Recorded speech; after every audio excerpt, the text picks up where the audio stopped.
So first of all, as we wish, tonight is also Chodesh Tov, a good new month, being that tonight begins the new month of Shvat, Chodesh Shvat, which obviously has in it 15 days in the month, half of the month. We will celebrate the holiday of Tu B'Shvat, the new year for the trees. Shvat is a very beautiful holiday for many reasons, but also it's actually a month which has great content in the Torah, and especially with the relationship to our learning tonight. And I will explain myself for a moment. So the question is asked. We are obviously involved in a mitzvah, the mitzvah of learning Torah, right? This is a great mitzvah. But don't you think the Torah should be studied in Hebrew? Maybe Yiddish, but Torah in English? Is that a nice way of learning Torah, or is it a kosher way of learning Torah? And the answer is obviously yes, because we're doing it every week, so it must be kosher and the right thing to do. But at the same time, this has to do with something special that happened on Rosh Chodesh Shvat. It was the just a couple of weeks before the passing of Moses, Moshe Rabbeinu, and the beginning of the fifth book called Chumash Dvarim begins with the words Eile Advarim Asher Diber Moshe El Kol Israel. This is the word that Moshe spoke to the Bnei Israel, to the Israelites, and then it says that these words he spoke ב-12 חודש, באחד לחודש. It was on the 11th month, the first day of the 11th month. Obviously, when you count the months, which is the Jewish way of counting months, is from Nisan, the month which marks and celebrates the Yetziat Mitzrayim, the exodus from Egypt. That was the first month on the calendar when God told Moses the 2 weeks before the Exodus, Achodesh Hazeh Lachem Rosh Chadashim. This month, the month of the Exodus, should be the first of months, which is what we are going to study in next week's Parasha, Parasha's Bo.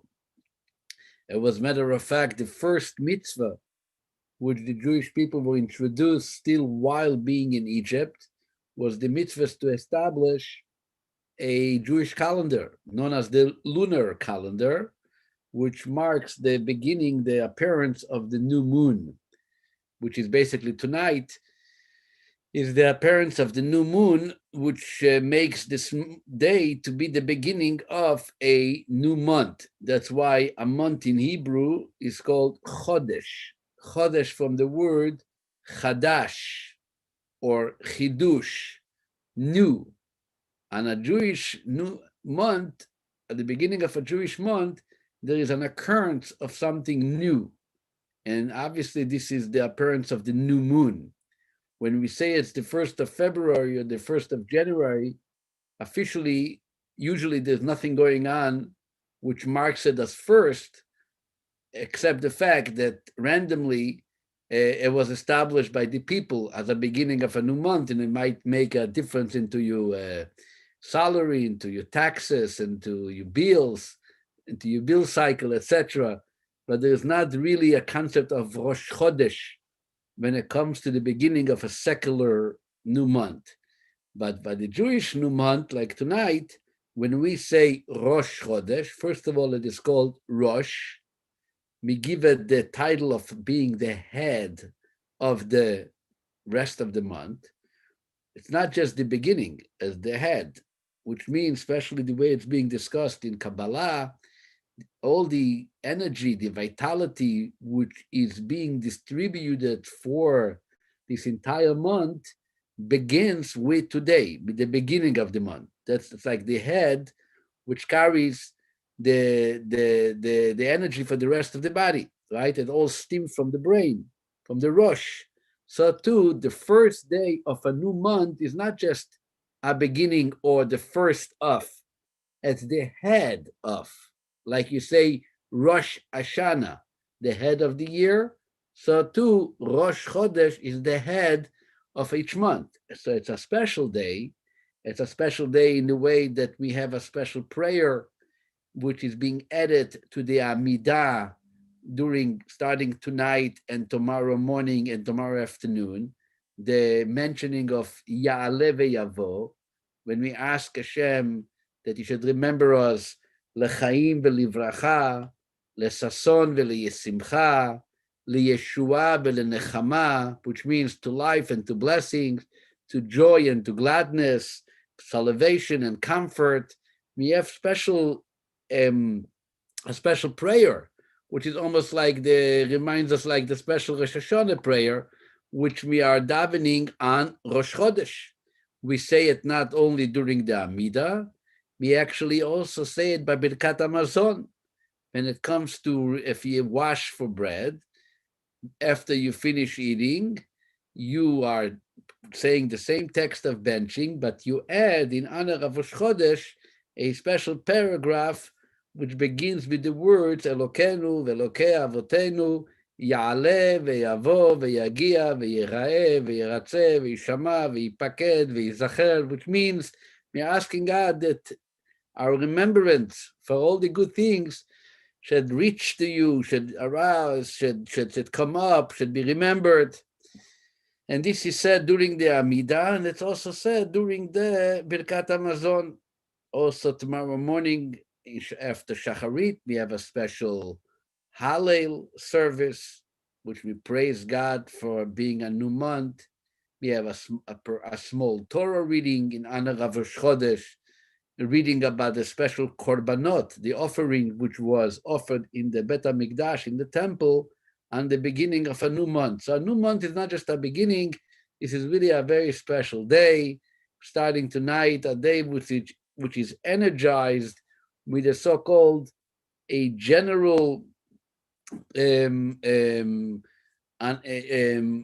distribution of life and vitality for the rest of the month. And every month has its unique message, holiday, ideas.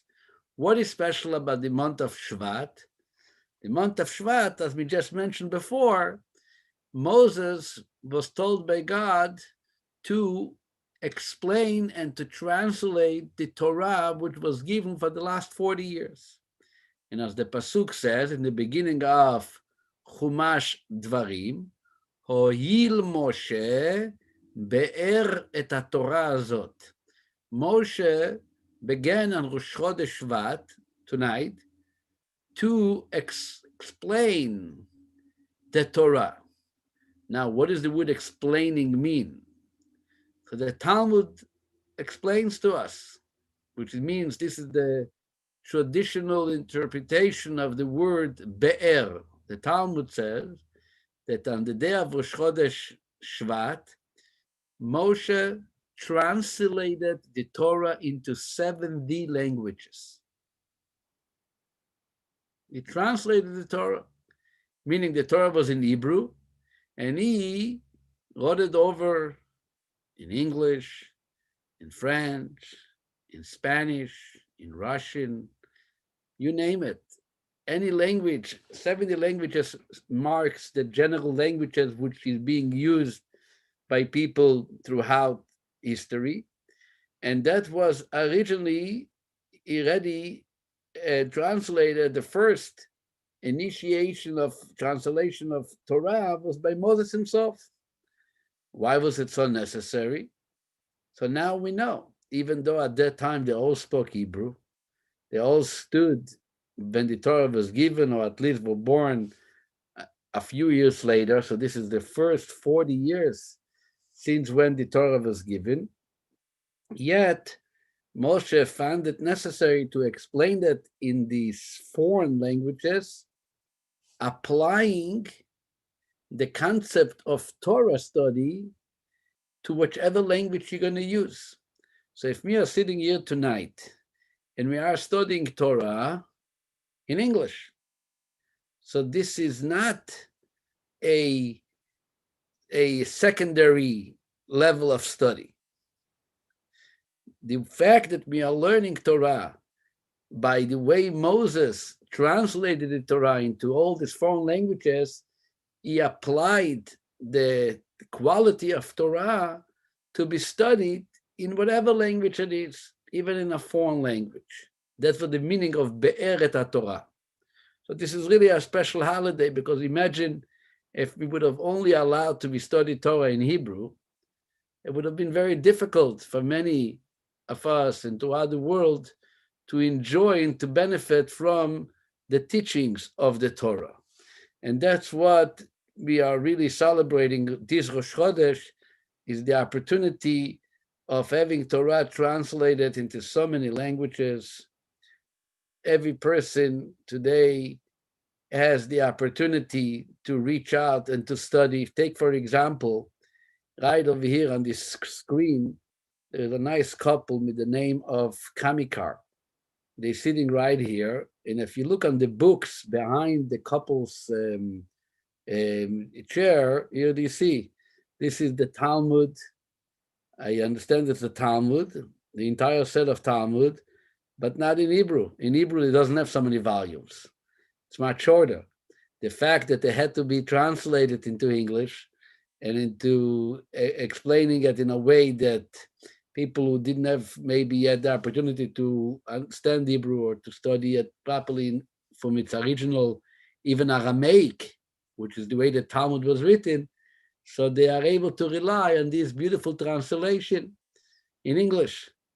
There was an article a while ago, but now I saw that in Israel, there was also a big article about it just a couple of weeks ago, how the Torah is being studied, the Talmud, in North Korea. In North Korea, it's written, I think it's in North Korea and South Korea, I think North, South, okay? So line South. I guess if it would be in North Korea, we wouldn't be able to hear about it, okay? If we know it happened, it must be in South Korea, okay? Makes sense. So, in South Korea, they have the entire Talmud. I'm not sure how many volumes it holds in Korea, but in the Korean language, but I'm sure it's not much less than that art scroll edition of the Talmud that the Kamikars have in their house, and so on. So we are studying Torah tonight. We're studying Torah in English, and this is when the Torah was actually translated into those languages. So first of all, welcome to our class, and Chodesh Tov, and should be a happy and healthy month for everybody. Tonight, Rosh Chodesh Adar Shvat is also 10 years of the yahrzeit of my wife's grandmother that some of us here in the class had the privilege to meet here.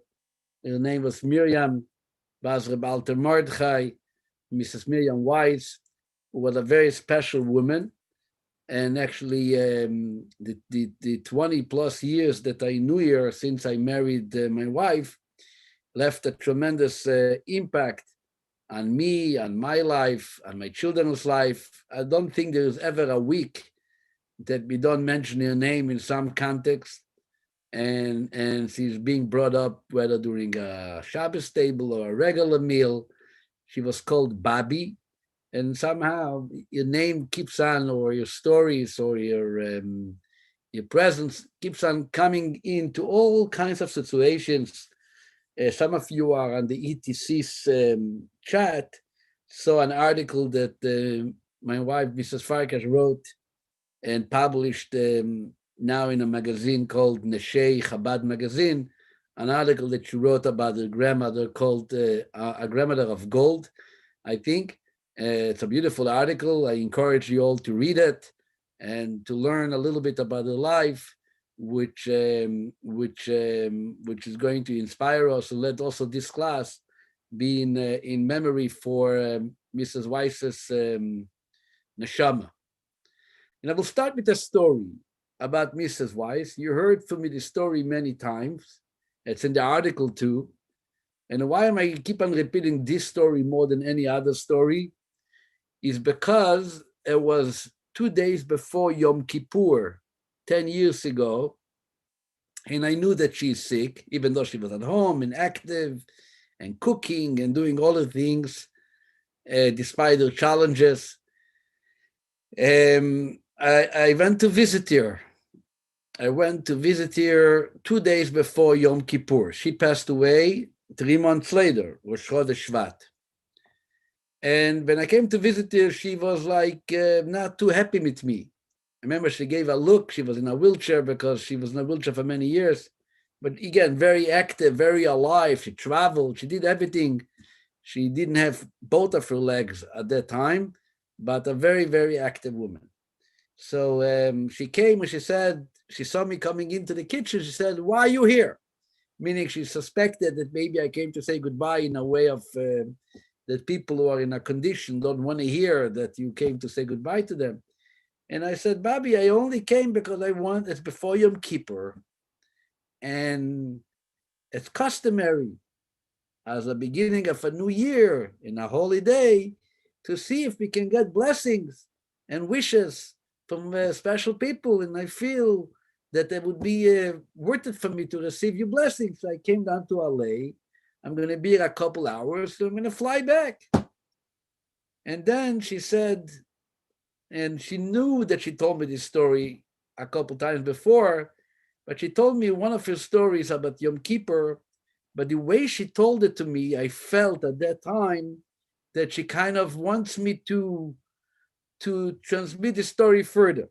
In other words, people should learn something. She felt there was some energy to that story, which is not about here. She wasn't a woman. She was very selfless, but it was more about people should learn from here and from that story. What does it mean? A commitment to Yiddishkeit, a commitment to Judaism. So I'm going to tell you this story again. If you want to hear the details, you're going to look up Mrs. Farkash's article. If you're not on the ETC chat, so ask me and I will send it to you privately. So the story is obviously that she's on the way hiding from the Germans, 1944. And the whole miracle story, how she didn't end up where other family ended up in Auschwitz. She's hiding. She's actually appearing to be a Gentile woman serving as a waitress in a coffee shop in the city of Cluj, which then it was called Kloisenberg. It's on the border of Hungary and Romania. And somehow she's about to give the first test of able to eat non-kosher food, which was very difficult for her. She kept kosher. She's an 18-year-old girl, but she knew if she's not going to join, so first of all, they might recognize her as a Jew. And second of all, she might not have always what to eat. And this is the halacha, that when you're in such a situation, you have to eat treif in order to survive and to survive, save your life.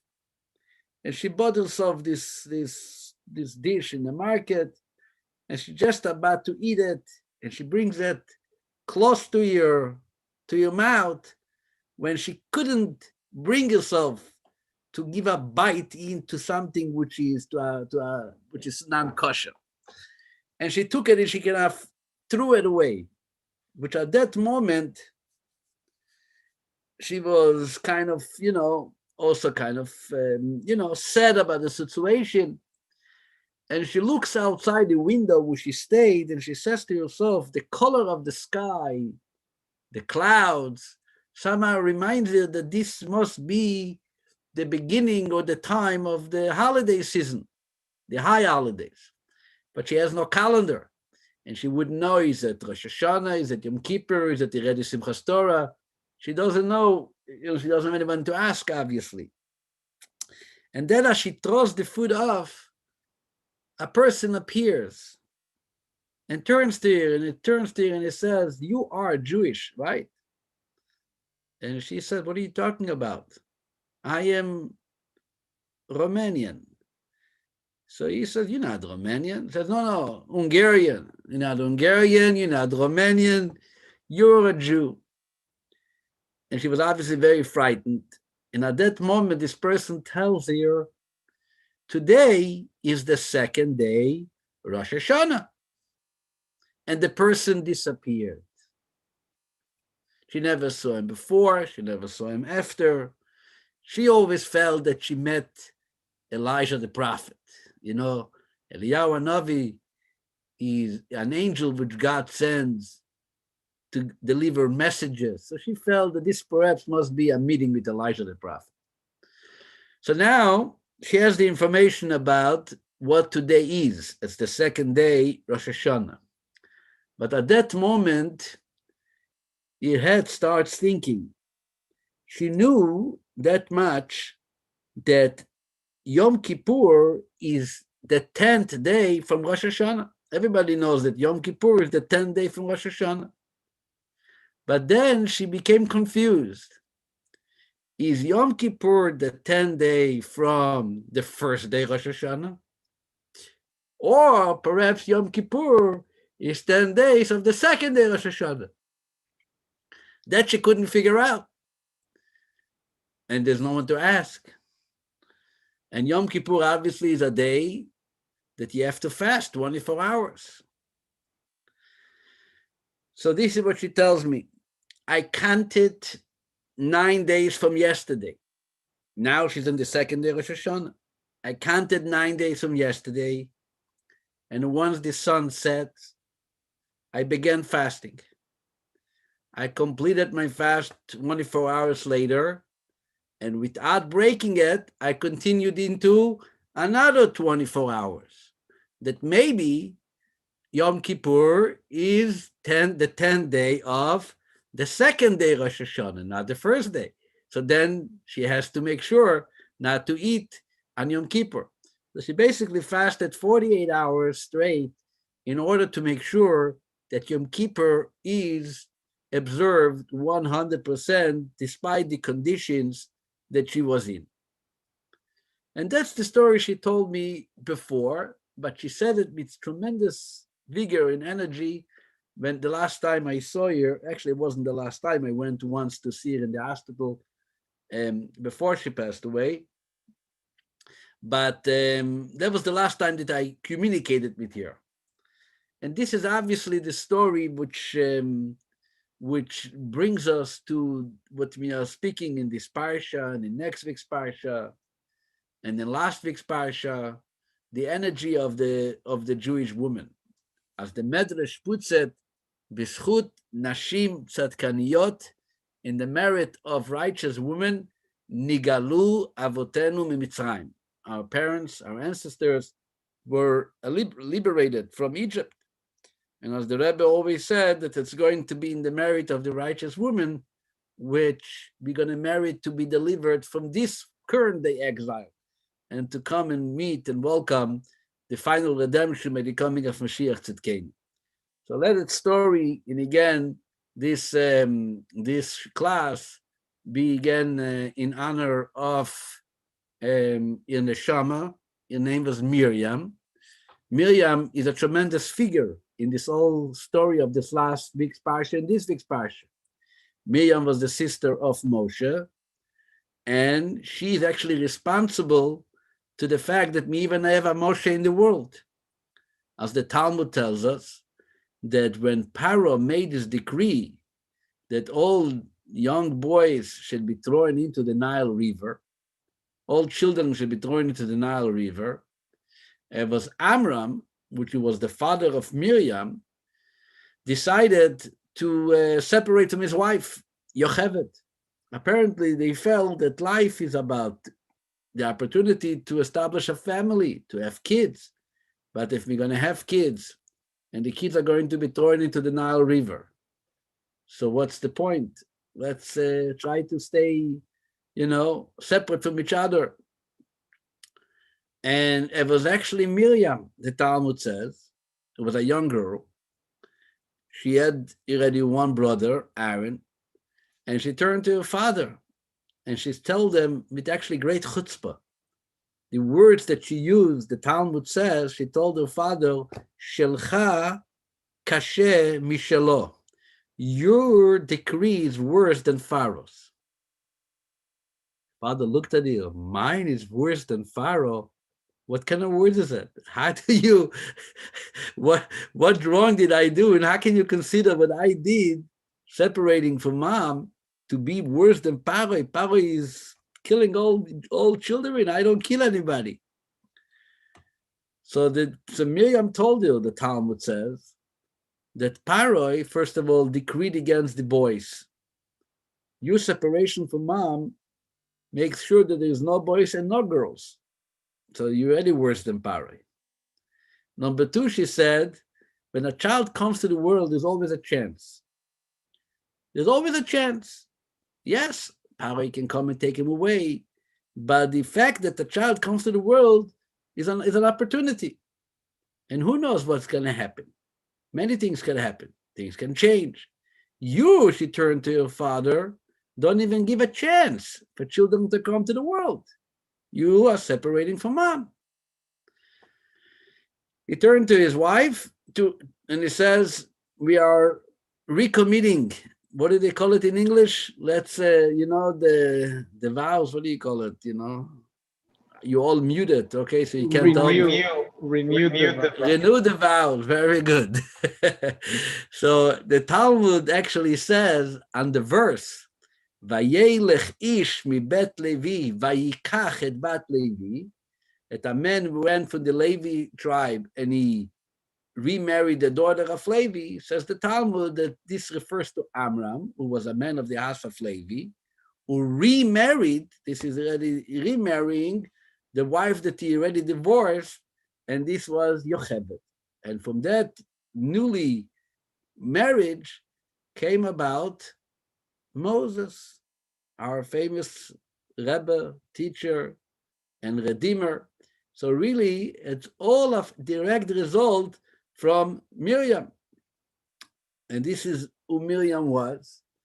And at the same time, we know that even her name, it's brought down in some books, that even her name, Miriam, is a name which represented the kind of the present era, the present infliction and complicated time in Egypt, with hope to the future.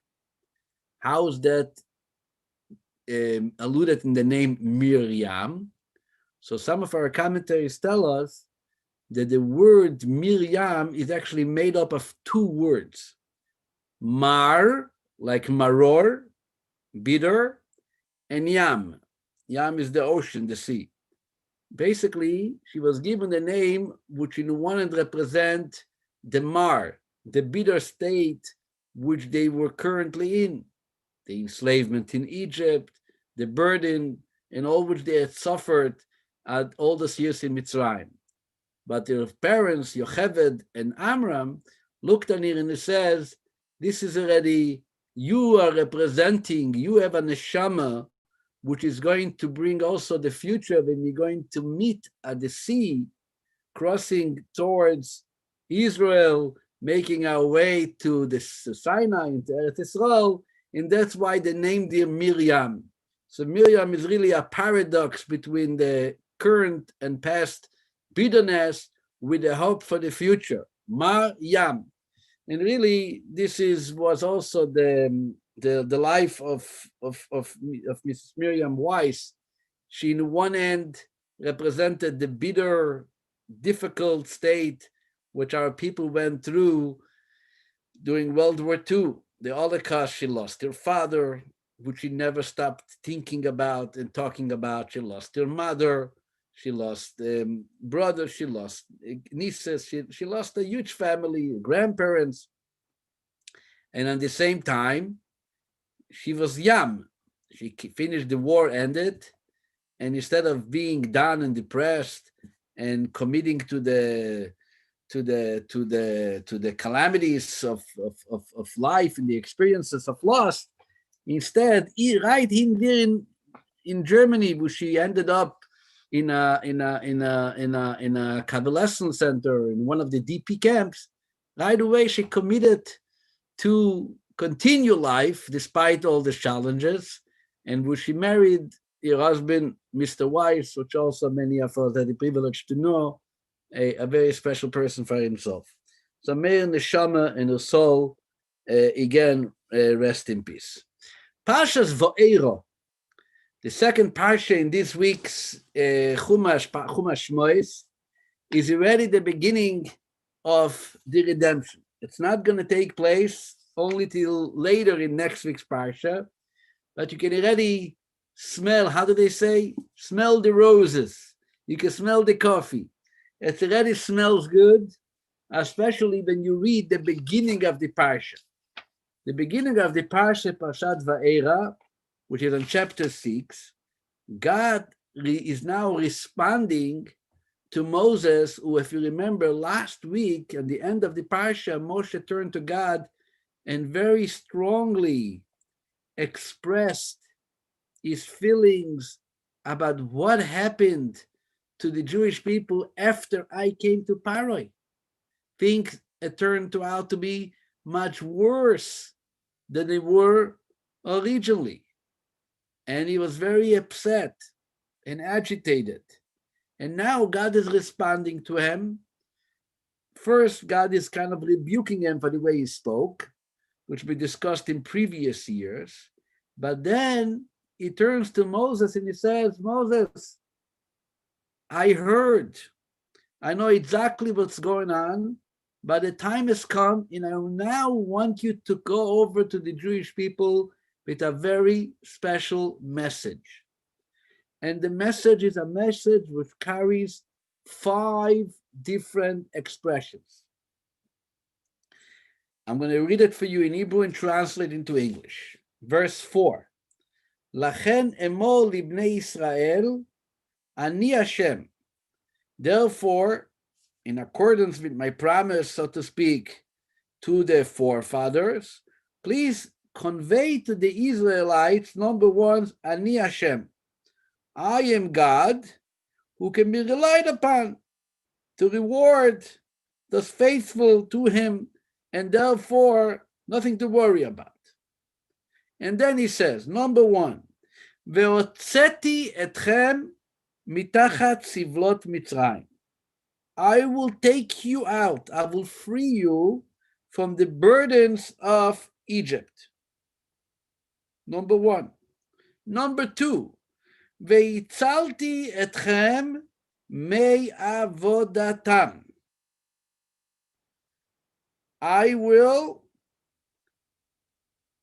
save you from the slavery.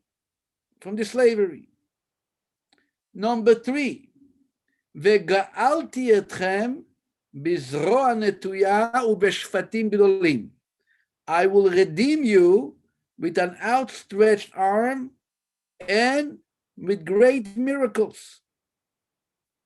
Number 4, ולקחתי אתכם לי לעם.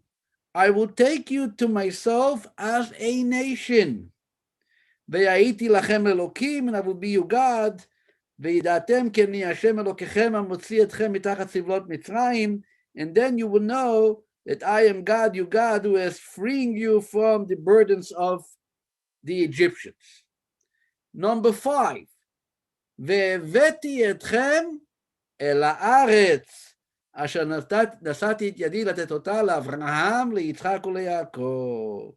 I will bring you to the land regarding which I raised my hand to swear by my throne that I would give it to Abraham, Isaac, and Jacob, and I will give it to you, lemorasha, as an heritage. I am Hashem. God is telling Moshe, as you see over here, that he's about to take them out. He's taking them out from Egypt. I'm not only taking them out, just taking them out, he says, he's using 4 different expressions. Number 1, ve'otzeti. Ve'otzeti means I will take them out, I will free them. This obviously refers to stage number 1, where we are going to get out of the enslavement of Egypt. Not only that, he says, ve'itzalti, I'm going to rescue, which is stage number 2, that they stopped suffering and the enslavement stopped. Vega'alti, I'm going to redeem you, take you out of the land, and eventually take you to me as a nation, which only took place 50 days later after the Exodus, when they stood at Mount Sinai. Number 5, I will bring you into the land, which took place 40 years later when they came into the land. So there is 4 expressions of redemption plus 1 promise about the future. We all know that every night, every year, at the night of Pesach, we honor the Seder with 4 cups of wine, arba kosot. On the first cup, we say Kiddush. On the second cup, we say the story of the Exodus. Of the third cup, we say grace after meal. And on the fourth cup, we recite Hallel and praise and thanksgiving to God. And then we place a 5th cup on the table, which we call it the cup of Elijah the prophet, Kosh Eliyahu Navi. This cup represents the future, the ultimate redemption. So our sages tell us that these 4 cups is not just to organize the evening. That's what the word seder actually means. There's an order how to celebrate the night. It's not only that we are organizing ourselves, so therefore we have a cup for this and a cup for that. Obviously, if you want to get organized, if you associate it with 4 different cups of wine, no one's going to make any mistakes because everyone likes to drink wine. But it's not only that. The idea is that each of those 4 cups represent a different expression of the words God told Moses about the redemption. And these different expressions is not only how to say it. Am I using the word otzeti, or I'm using the word ga'alti, or lakachti? Clearly not. Just by looking on the words, you see that what is being used here is 4 different elements, 4 different stages in the development of the Exodus. You can still be enslaved to Pharaoh without needing to work hard. You can be freed of working hard and from being a slave, but still being stuck in Egypt. You can even leave Egypt, but still be intimidated that it's about to chase after you every given moment. You can lose your intimidation by Pharaoh, but not belong anywhere else, to be kind of vulnerable. So obviously you see that every word in those verses is indicating yet another step for which we call redemption. Redemption is not only I am no more slave. Imagine your mortgage is paid off. You're not a free person yet. You are free from paying your mortgage bills, but we all know that people who are mortgage-free houses are still dealing with water pipes, with these issues, with that issues, coming up in the construction, in the housing, the condominium society, the storm last night, who knows? So the fact that I paid off my mortgage, I am free. You're free for the one thing, but you still need a lot of bracha, a lot of blessing that you should be able to enjoy the freedom in many other aspects. And this is a very important message that we are learning just by reading the first introduction that God tells Moshe to share with the Bnei Israel before he even takes them out of Egypt. Let me tell you how it's going to work. There is a process. It's a process. And it's very important to realize that it's a process. Because if you don't look at it as a process, it can be demoralizing sometimes. You told me you're going to take me out. So what happened? Hello, I told you I'm going to take you out. And there is a process. We are meant to get to Sinai and eventually bring you into the land, step by step, brick by brick. It's not all happening at once. It's in the one end, but at the same time, it is a process of experience that allows us to understand what real independence and freedom means. The real freedom is not only that you don't have a pharaoh is over your head. Not only when someone is stopping to bother you. Real freedom is really when you do belong to someone, but that someone gives you the experience of freedom. And this is when God says at the fourth expression, "Belakachti etchem li la'am." I'm going to take you as a nation to me. I thought I'd be getting free. Now he's taking me again? What kind of freedom is that? I'm getting from one thing to another thing.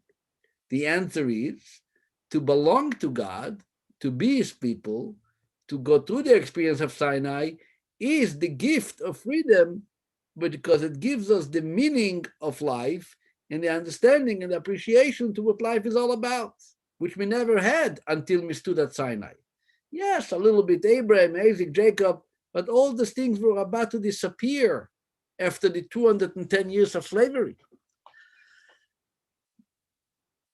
So this is really the gift and the message of the four expressions.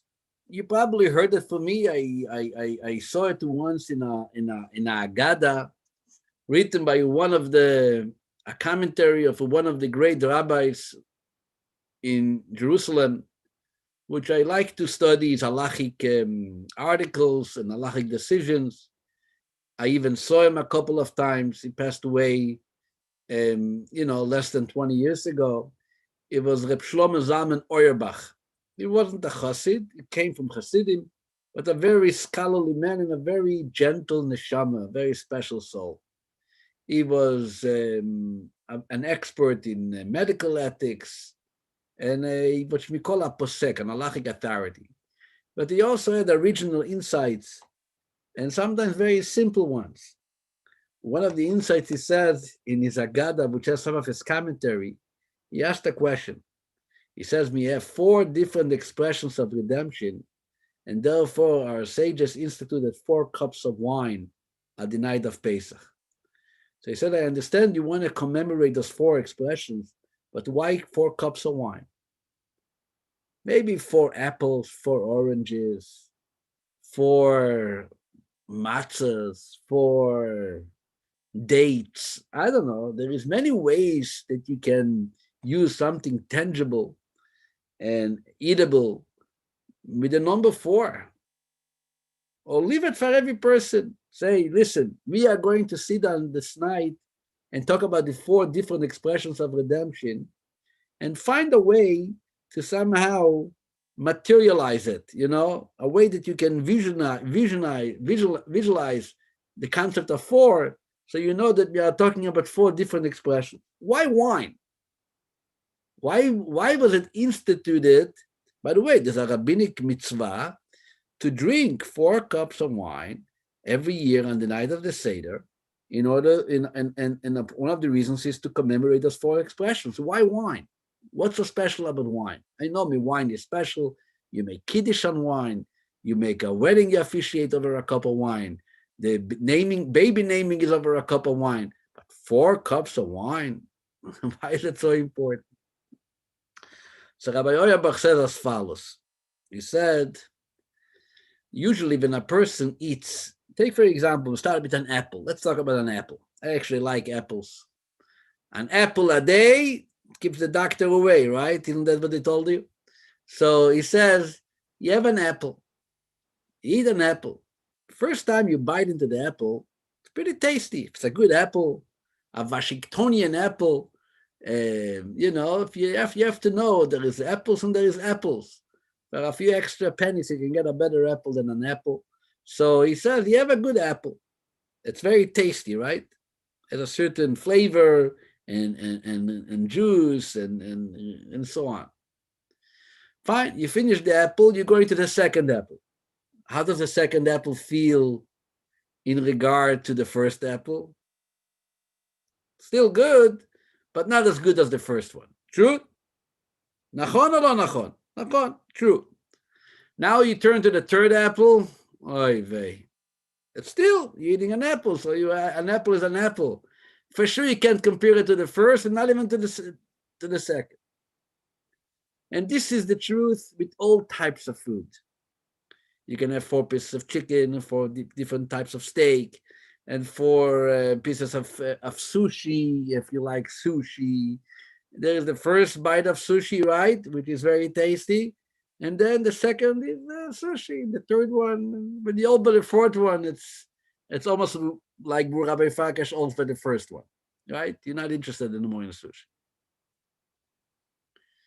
There is an exception to all those foods and drinks.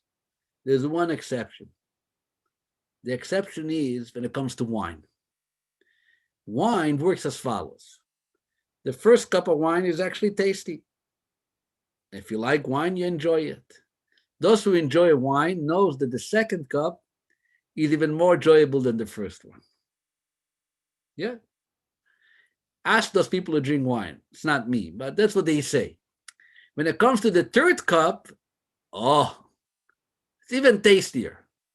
And the fourth, as more you go on with the drink of wine, wine has a certain quality that the taste increases with repeating it. It doesn't lose its flavor. It gets actually even better.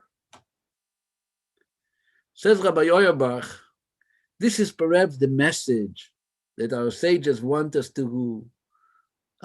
to convey regarding the four different expressions.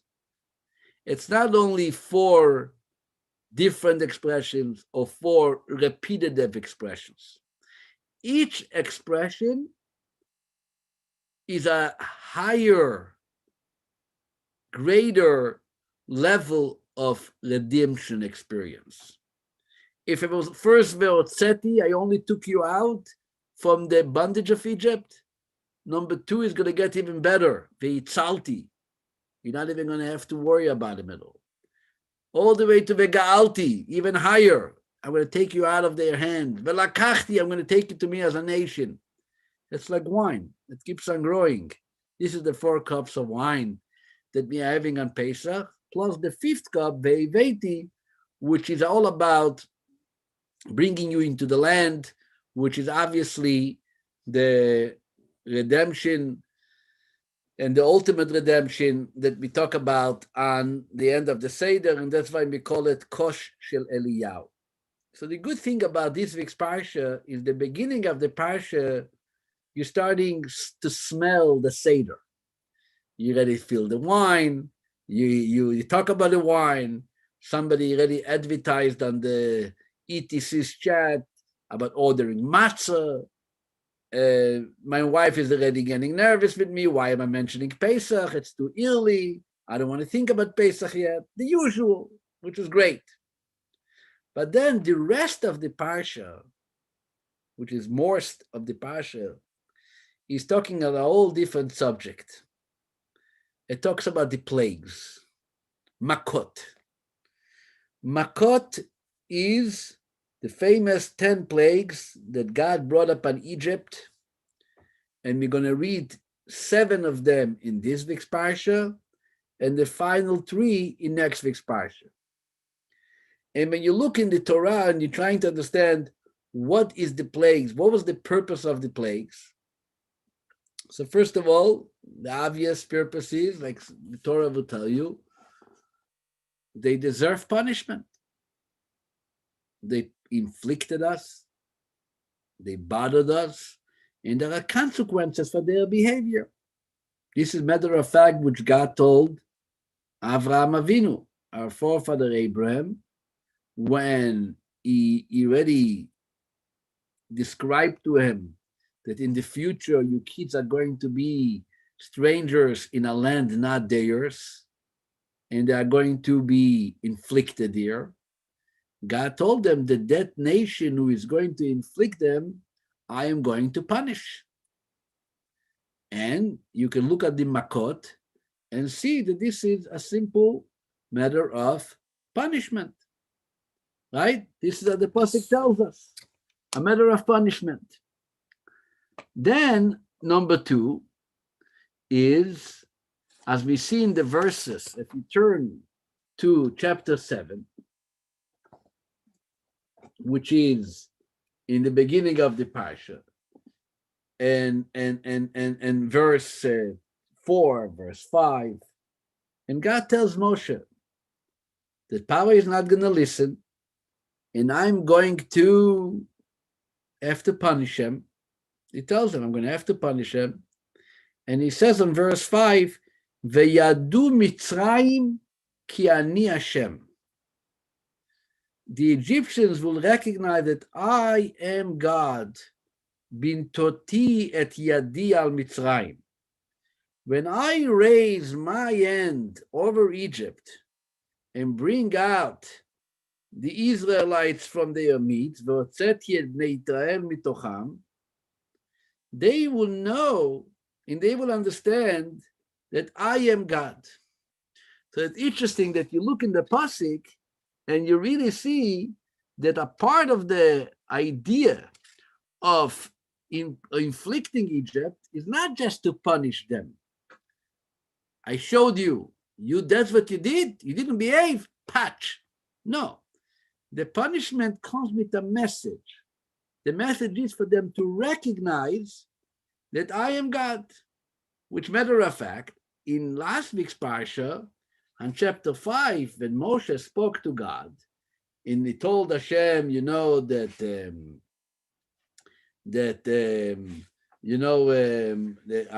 to come to Moshe. I'm going to come to what's it called? I'm going to come to Paroi. And Paroi actually told Moshe, Mi Hashem asher ishma bekolo. Last week's Parasha, chapter 5, verse 2, he said, who is God? Who is God? What happens? This week's Parasha, suddenly he knows who is God. You wondered who is God? I'm going to show you that you're going to know who I am. But then comes a very, very interesting description about the Makot, which gives us a little different look on the whole idea. It's actually going to be in the beginning of next week's Parasha. But the message keeps on repeating itself in this week's Parasha in the plagues.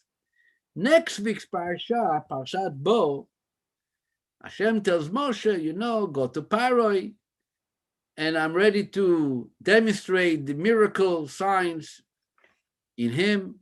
Says verse 2, Uleman tesaper beoznei bincha uben bincha את אשר התעללתי במצרים, ואת אותותיי אשר שמתי בם, וידעתם כי אני השם. God tells Moshe that I want to give them those plagues so your children, not the Egyptians, Moshe's children, and your grandchildren will know how I made mockery of the Egyptians and how I perform my miracle signs among them. And you will then realize that I am God. God turns to Moshe and he says, these plagues is not only about Egypt. This is not just a punishment. The plagues represent and what the plagues had revealed to everyone, to the Egyptians, but at the same time to the Israelites, to everyone, that God is a part of the world. God is not only dominating the world, but his presence is right in here. And when he wants, water turns into blood. And if the water is not turned into blood because he decided not to, and if he wants, frags fill up the entire country, and lice, and wild beasts, and boils, and darkness, and who knows what. You read the Makot, you read the plagues, and you think to yourself, 1 second, what are you doing? Are you just inflicting them? Or are you actually teaching them something? And by that, you're teaching us something. It is very, very clear. If you're going to read through the verses which talks about the plagues, you're going to see how many times the same words repeats itself in different versions, that they are going to be inflicted, so they're going to recognize me. They're going to know there is a God. It turns out to be a lesson, not just a punishment, a lesson of recognition who God is, how he works, and basically that when he wants, he decides, the world turns over, completely over. A whole new reality. Suddenly, wild beasts are coming flying in every corner. Where are they coming? Mixed together? Who sees so many different animals together attacking a country? What do you see that a whole river turns in red to blood? What do you see? All these different situations which took place in Egypt. You realize that the world is not a jungle. You realize to those consequences to Egypt, Egypt realized, and not only Egypt. That's why I mentioned the verse before. God says, Moshe, your children and grandchildren will speak every year by the Seder night, and every day that we are talking about coming out of Egypt is to remember that God's presence in the world is a reality. Unfortunately, or fortunately, but obviously it's unfortunately, that's how it came. The fortunate thing is that we all know now that nothing is in our control. Unfortunately, it came in the way it came, and lives were spurred, and the challenges which God willing us coming to an end through this coronavirus. But at the same time, it's an opportunity. We never asked for it, but after the fact, we have to realize the opportunity. This is a plague. It's a plague like plague of blood, like the plague of frogs. What happened is a plague. And there's a name for it, corona. We never read of Moses to come and tell us that a plague is coming. We never expected it to come. Like someone today, someone asked me something and I said, life is almost the same. He says, Rabbi Farkash, you must have forgot how life was before last year's March. What do you mean it's the same? And I looked at him and I said, maybe you're right. I forgot, after a year, you're getting, you're adopting, and you forget. Maybe I forgot. I'm not sure I forgot completely, but maybe, let's say I forgot partially. Okay, in my age, it's okay to forget a little. But whatever it is, it's clearly the losses that we had, there's different situations now all over the entire world. This is not just Egypt. It's not just Egypt. My son, Elimelech, kept on saying that he wants to go to Antarctica. He has a dream. He's going to go to Antarctica. He says, I didn't have a bar mitzvah celebration. Usually by a bar mitzvah, you get checks, you get money. And he had a plan that he's going to give gifts. He's going to take the money and one day go to Antarctica. He already knows that together. He learned that you go to South Africa, you go to Antarctica. I'm not sure his plans. And one of the things was that there's no corona in Antarctica. And apparently, Baruch Hashem, corona arrived in Antarctica also. So there's really no escape. This is not just Egypt. And to assume that God is not a part of it, this is not the way we look at things. This is what this Parasha tells us. God is a part of everything. Obviously, it all has meaning, and there is a lot of good and mercy which will come out from it. And hopefully we will all merit very soon to experience the goodness which will come out of it. But at the same time, one thing that we already know, and this is what was taught to us by the plagues in Egypt, we know that we are not in control. Who is in control? You're asking me, I think God is in control. You're not convinced? Because, okay, bring up somebody else. I don't think there's anybody else who can be introduced now. This is it. And if God is in control, and God has a plan, obviously, because he's running a plan. This is not a jungle. This is not a mistake. He pressed on the wrong button, or as they call it today, there was a glitch in the system, and it just has to do a reset, right? Or like Karen said in the beginning of the class, your father has to reboot the computer and all the problems will disappear. This is not just rebooting. This is not just putting a little patch and moving on to a glitch. We have an opportunity, God willing, with the right wisdom, to come out of this coronavirus very soon with the vaccines, whatever God is going to make it, whatever way God is going to make it work for us to come out of it, to come out with clarity that we can use and vitalize and rejuvenate ourselves for the future days of our life, to know that Baruch Hashem, the world is not run on his own. There is somebody who's in control, and maybe we can take a little more of the directions and the inspiration that he had provided for us to live a more meaningful and happier life, and life will be more happy and meaningful. So may Hashem help. First of all, again, Chodesh Tov. Enjoy. If you want to start sampling the Seder, it's kosher.